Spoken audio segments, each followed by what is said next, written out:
Hello ആരാ? മുന്തിരിപ്പാടം പൂത്തു നിക്കണ മുറ്റത്ത് കൊണ്ടുപോവാം. ഈ പാട്ട് കോളർ ട്യൂണാക്കാൻ ഒന്ന് അമർത്തൂ.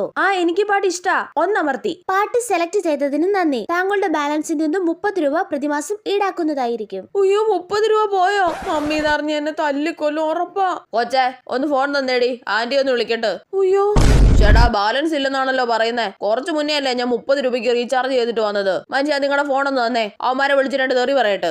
നിങ്ങളോട് 30 രൂപയ്ക്ക് റീചാർജ് ചെയ്യാൻ പറഞ്ഞിട്ട് നിങ്ങൾ ചെയ്തില്ലല്ലോ. ചെയ്തായിരുന്നു ചേച്ചി. കള്ളം പറയല്ലേ, ഇതില് ബാലൻസ് ഇല്ലല്ലോ. ഞങ്ങൾ ഇവിടുന്ന് റീചാർജ് ചെയ്തതാ. ചേച്ചി ഒന്ന് കസ്റ്റമർ കെയറിലോട്ടൊന്ന് വിളിച്ചു നോക്കേ. ചേട്ടാ ചാർജ് ചെയ്തെങ്കിൽ ഇത് ബാലൻസ് കാണിക്കത്തില്ലേ? സ്ഥിരം നിങ്ങളുടെ കടയിൽ നിന്ന് റീചാർജ് ചെയ്യുന്ന ഞങ്ങളെ പറഞ്ഞാൽ മതിയല്ലോ. ഞാൻ അങ്ങോട്ട് വരുന്നുണ്ട്, അപ്പൊ ബാക്കി പറഞ്ഞു തരാം. ഓരോ കൂട്ടായിപ്പായിട്ട് വന്നോളൂ. എന്താ ചേച്ചി ഫോണിൽ കോളർ ട്യൂൺ ഒക്കെ വെച്ചിട്ടുണ്ടല്ലോ? കോളർ ട്യൂണോ? നല്ലോണം പൈസ പിടിക്കും കേട്ടോ. പന്നെ കൊച്ചേ വെറുതെ അല്ല പൈസ തീർത്തത്. പാവ കടക്കാരനെ കുറെ ചീത്ത വിളിച്ചു.